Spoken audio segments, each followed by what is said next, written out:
I had a question. I know it's probably like this, but I don't think I ever heard anyone say it out loud. But did Ellen White ever have any visions of our time, or it was only her time, right? Because that's when Christ was supposed to come. So she never saw our timeline. We're just making application on our time. I haven't spoken of this, but I believe that Elder Parminder has. And from what I've understood from the quotes he's gone through, the studies he's gone through, Ellen White is particularly given light for those two models. And we have to approach her writings through those two models. So she isn't writing, for example, she didn't write something and see a vision in the future and see Twin Towers fall at 9/11 in New York City. She didn't see that. What we do is we go back to her writings and understand the two failed histories and understand them then for our own. And when we do that, people accuse us of destroying the writings of the prophet, which is the same thing that Christ was accused of through his use of the writings of Moses. But Moses also, up until his final vision, which is not recorded, he had light for, in his light he saw the nation of Israel successfully doing that job, not its fall at 34 AD. Does that make sense? Yeah, that's what I thought, because ever since we started taking her writings in context, it seems clear, if you're taking it in context, that it was for her time, in her timeline, both of those models. So, yes, it makes sense. And it doesn't mean that we treat it any lighter. In fact, it shows, from my perspective, it shows even more the power of God. Because when you read a quote... Sorry? And a bigger warning, because of the fact that they had opportunity to fail. It's like a huge warning. It's really serious. Yes. But when we read something where she says Christ will return in your own history, that's why people leave Adventism. They leave Adventism because they're saying you're following a false prophet and I'll prove it to you. She says this and she says this, and they'll tear apart her writings. But when we understand the structures that God was working with, and we go and we place them where they are, those quotes that people use to discredit her are actually demonstrated as being inspired, and that it really was. It makes the picture through structure look that much more beautiful. I think if we look at this message with the correct perspective, the way we then treat her writings is not with disrespect, but it shows the power of God and what he was attempting to do, and how he was attempting to push his people to do the work they were intended. Amen. Thank you. There's a question. It's a question from Brother Brendan, asking what event marked the close of probation in Millerite history in 1861. I don't want to give an answer to that like I'm saying this is the close of probation. I don't want to do that because I don't think we've looked at that history close enough. But I do find it interesting that the fellow who co-wrote the 1850 Compromise died on the same day as the first skirmish of the Civil War occurred. His death and that first battle line up by the day. And his name, I'll find his name. I think I've lost that I've closed that page. We'll discuss that next week. Not necessarily to give a day, I'm not trying to make hard application, at least yet, but just to speak of the events, the history that there's between 1798 and 1863 there are 15 US presidents. I think between 1840 and 1863, how many years is that? 1840 to 1863, it's 23 years. In 23 years, there were 8 US presidents. If 8 US presidents each serve 1 4-year term, how many years is that? 32. So in 23 years, you have 8 US presidents, which should have been at minimum a 32-year period. So you're talking about a history when there is a lot going on, a lot politically, a lot of turmoil externally. So we need to have a better understanding of Millerite history if we're to understand our own.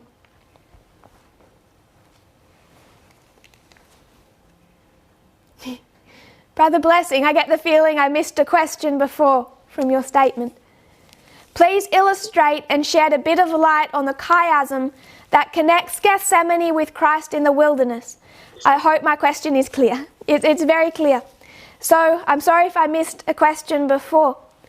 The chiasm that connects Gethsemane with Christ in the wilderness. All that has been done there is take the two reform lines we have from that history. We are both the disciples, the first group called, and we're also Christ being that priesthood.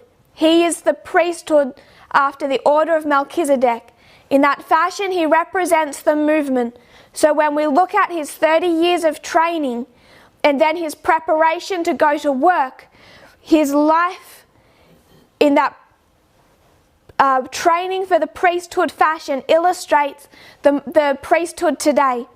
So we take the history of the theme of Christ as the priesthood and also the disciples as the first group trained, and we form 2 reform lines from the end of ancient Israel. When we do that, it shows us that we have, and I'll draw it again,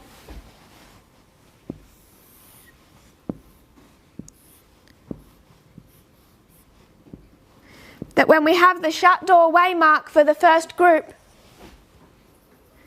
if anyone's new, we're not talking about a moral close of probation. We're not talking about the end of intercession, but it's a key testing point for that first group of people.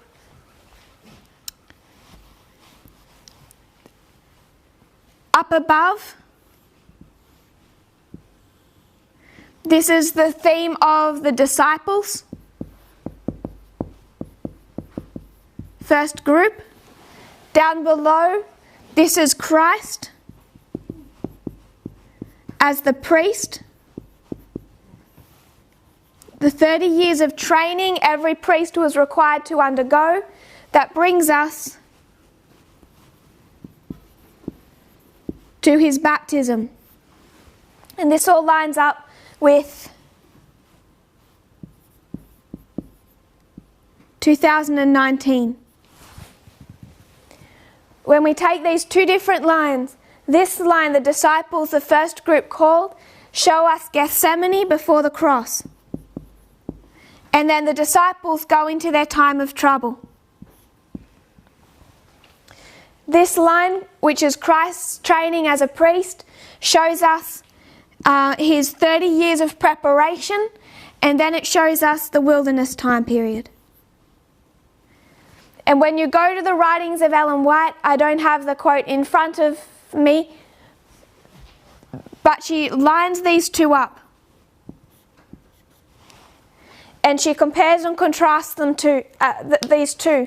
This is the first great test where Satan and Christ personally battle.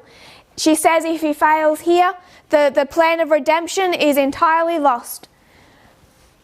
She lines up Gethsemane. That was the last time that Christ battled Satan. That's a one-on-one fight. And if Christ loses here, the plan of redemption is eternally lost. So these are the 2 battles where Christ is weakened, where that quote, his form was marred more than any of the sons of men, his visage. That quote is from the Old Testament, is applied to both histories. Both histories he's weak, both histories he's attacked. both histories, he must have victory. So it's taking that those two different lines from the end of ancient Israel. And when she speaks about Gethsemane, it's actually in the chapter of Desire of Ages when she speaks about him in the wilderness. It's his wilderness time period. So Ellen White quite neatly makes that link. And when we bring it to our own time, we see we have these back-to-back tests, which are quite serious. I hope that answers the question.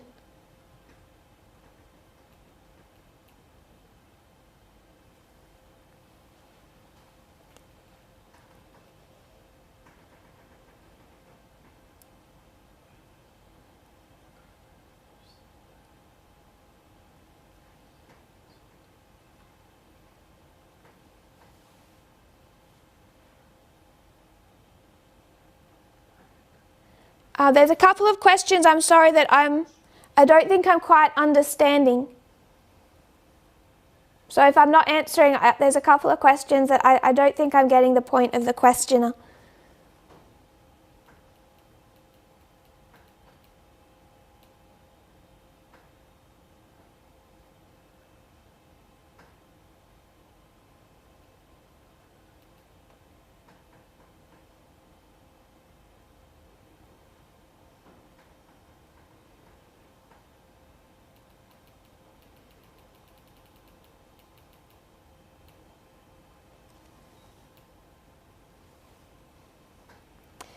Sister Margaret says, did the priests study for 30 years or did they have to be adults of 30 or more years?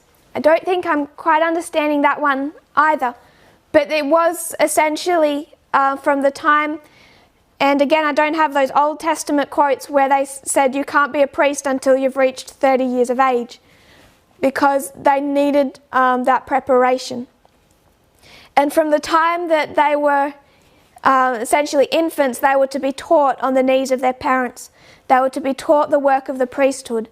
So this isn't as if they, in that 30 years, they were negligent of their duty, that they were trained through that. The same way you see Christ being trained, because Christ followed the same model. He could not perform his work as a priest after the order of Melchizedek till he had reached 30 years of age. And through those 30 years, he is preparing and training for his work, whether it's on the knee of Mary or by the time he's in the synagogue reasoning with the Pharisees, you already see the results of the training that he's in. Or whether it's the carpenter's workshop. Ellen White goes into some explanation of that training period.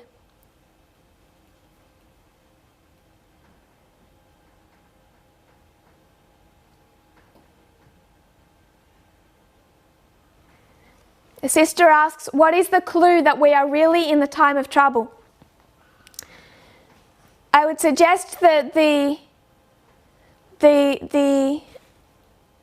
evidence for that is the structure itself.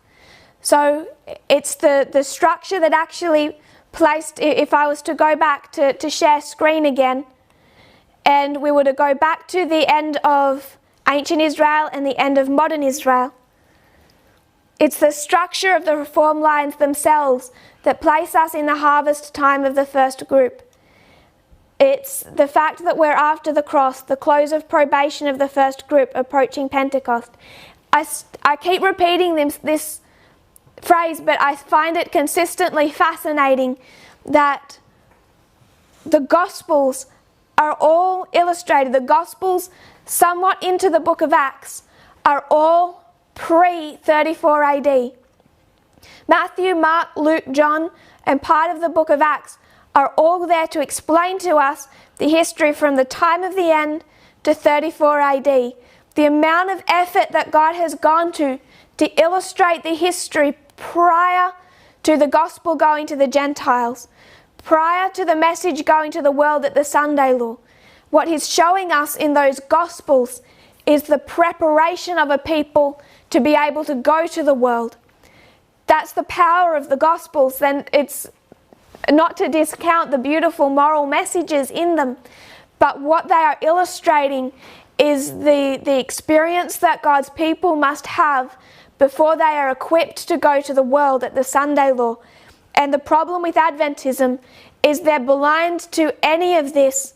They're just waiting for this event.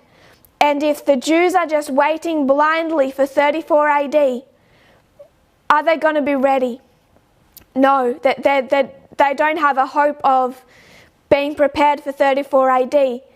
This is the shipwreck of Acts 27. They were already, they'd already failed by then.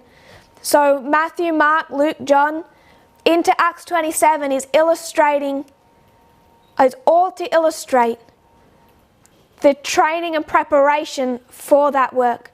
So these structures themselves illustrate that we are in this fractal of a time of trouble. It isn't this death decree message of the second advent time of trouble that we understand here, but it does occur on a fractal level. And if we look externally, we do see that. We see that externally. We see that through what is occurring now. That there is, while we don't have the death decree on a fractal level, you have a shadow of that time period. The fires in Australia, the locusts through the Middle East and Africa, even heading into Brazil, the pandemic, the protests, the social unrest.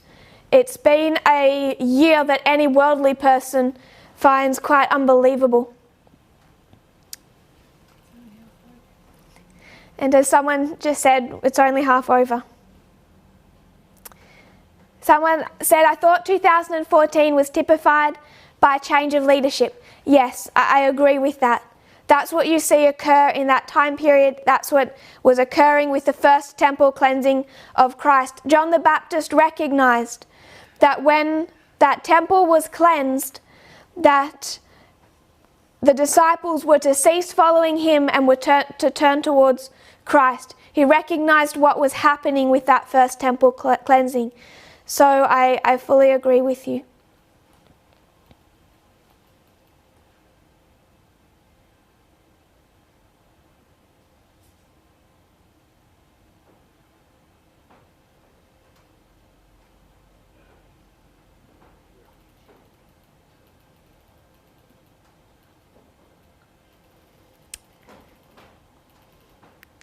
Someone has asked me a question on equality. I might not answer that for now if you don't mind, because it looks like a more complex question and I'm not sure of your personal life. So I would encourage you, either I will try to address that in another presentation, or if you have difficulties, to speak to your leadership or contact me directly. And it could be done, I think, better than in a short question and answer.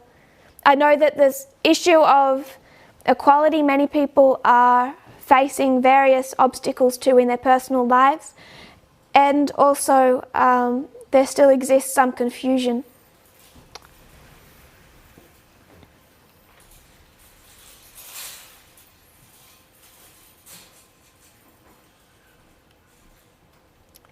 If I'm not answering your question, it's because I either don't understand your question or I don't know the answer, so I'm hiding from you. And there's a couple I don't understand. I'm sorry.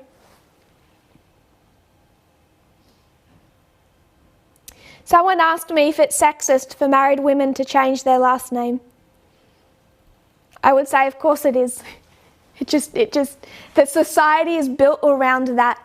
We can look at the dowry system and see the sexism that exists there, but why do we teach in conservative culture that a boy must go and ask the permission of the parents of the woman to marry her? Why is it the boy that goes and asks the permission of the parents of the daughter? It's because he's taking something that belongs to them. They have some ownership over her that does not exist between the son and his parents. So he's asking, without bringing the money, he's asking that those parents of the daughter, do I have permission to take what belongs to you and make her belong to myself. So these issues, this sexism is ingrained in, I have never seen a culture worldwide that doesn't have sexism ingrained in it.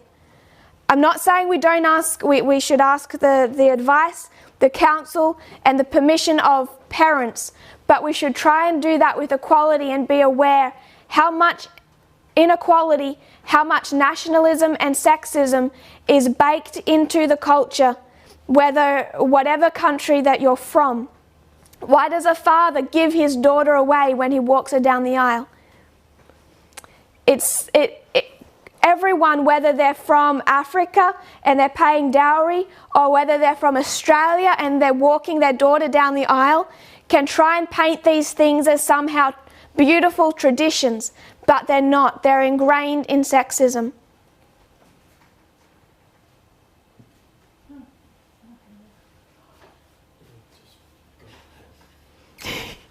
My parents just took a hint. Sorry. It's okay, I'm not getting married that I know of. I don't, without proper studies on these things, I don't kind of want to give short answers, because some of the questions I recognise are quite complex. So someone has asked, the 1 + 2 = 3, what do we put under the 3 as we have under the 1 and 2? So I don't think I have been precise in giving the dates for that. 1858 is the publication of spiritual gifts. 1888 is the publication of the Great Controversy, but they're not exactly published on the same day as the waymarks they're alluding to. Spiritual Gifts is published 8 years after the 1850 Compromise. 1888, the Great Controversy, is looking forward to an imminent Sunday law in the United States. So I haven't tried to be precise in those dates, 1858, 1888, like I'm marking them as the waymarks. I'm marking them, I'm trying to place those writings into the context of the history that they were written in. So under the 3, all that I've tried to be vague about is that we're in a third history without necessarily marking a solid date. Where it's the third history. If I can keep it as vague at that for the moment.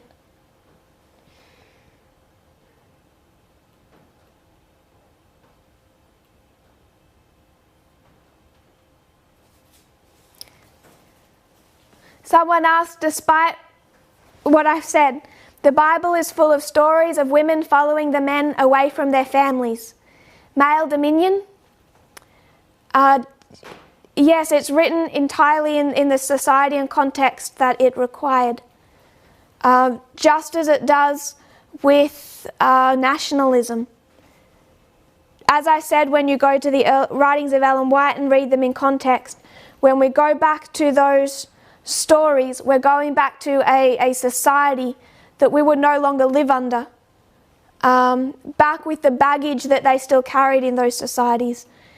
And many of their other practices, we do this all the time. We go back to that history. We identify this was how society operated back then, and we would never attempt to apply it today.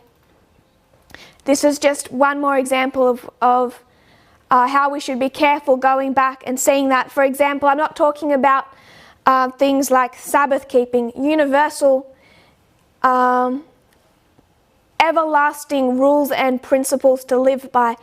But when you go back and you see the things like hot war and how the Jews went into Canaan and wiped out the population, things like that where people are restrained by the practices of their own time.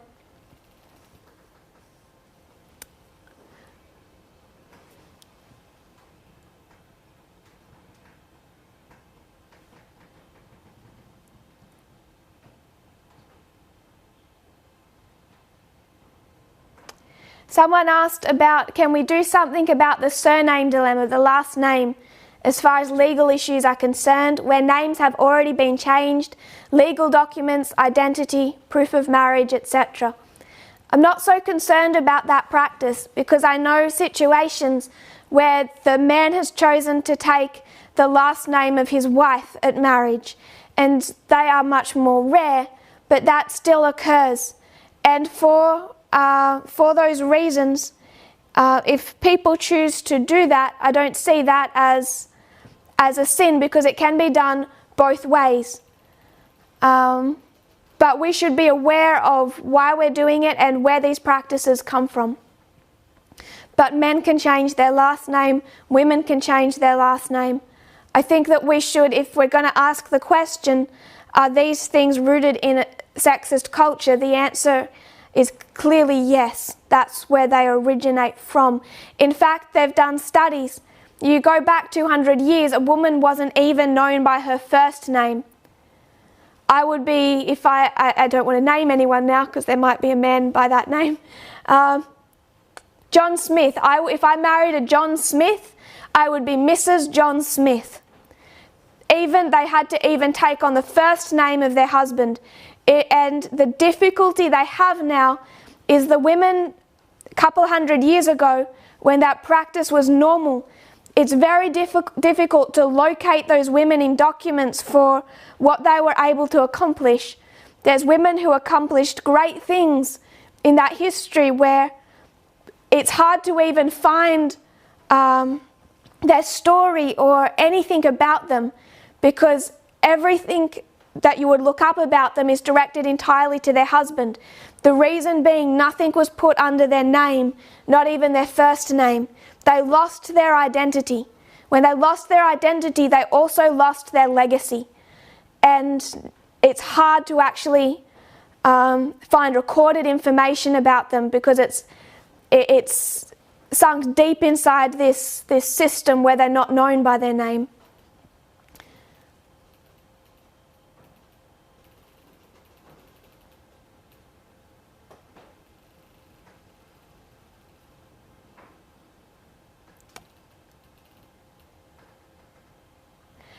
I'll take one. How long have we been going for? Take one more question, and then we're going to close. A brother asked, in November last year, you mentioned the 2 streams of information for the counterfeit, and you also mentioned there were 2 streams in Adventism that could be represented in the same way, but didn't expand upon it in that study. Could you expand on which of those streams? Or in case you mentioned them in another study, could you mention where? I can't point you to a study. I don't think one has been done. I do expect we will study that more. How I would like to answer, I guess if I could in just a few sentences, is essentially what we've done here. When we line up, there's these 2 streams within Protestantism, and you have this socially conservative stream built on conspiracy theories and how that took us to Walter Weiss. So,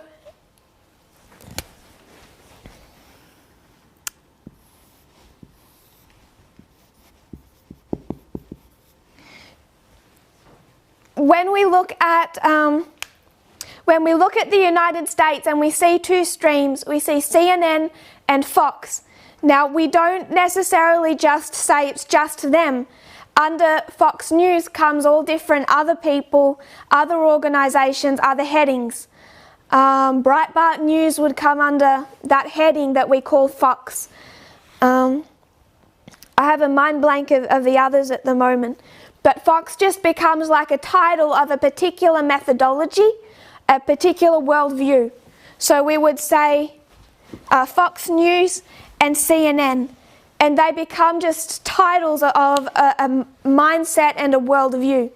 I believe it's the same within Protestantism, that you have these 2 opposing streams with 2 opposing worldviews. And I guess without being too precise, without a proper study, Weiss definitely heads or is involved in the false stream. Anyone following Walter Weiss and his worldview, he's anti-globalist, he's nationalist, he's racist, he's sexist, homophobic, conspiratorial. worldview will be very difficult to reach with this message. They're already struggling on that test, on their ploughing, early rain, and latter rain, when we look at the lines we had up before. To sound what many people might find horrific, there is true information in Adventism. Not true for this movement, because they are the people we will be able to reach and educate, but such publications as Spectrum magazine are fighting against Walter Weiss' worldview. So you do have this fight between two worldviews in Adventism, just as you do in Protestantism, just as you do in the United States, just as you do in Catholicism. And I don't support everything Spectrum publishes, just like I don't support everything CNN publishes. They are not aware of the truths of this movement. But as far as preparing people with a correct worldview to accept the truths of this movement, one side is leading them to accept, one side is leading them towards conspiracy theories and nationalism. So I would suggest that Weiss becomes really a title heading for this wrong worldview in Adventism that's leading Levites away from the possibility of accepting this message. So I might close it there. Thank you for engaging with me. I'm sorry if I didn't get to your questions. I'm sorry if I didn't answer them properly, but it was a real blessing to see you all again. And I don't mind if you don't have your camera on, that's completely fine. I don't when I'm on, but the faces I did get to see were a delight too. So I'm going to close now, and everyone can speak if they wish, continue to dialogue. I hope you all have a happy Sabbath. Thank you. God bless.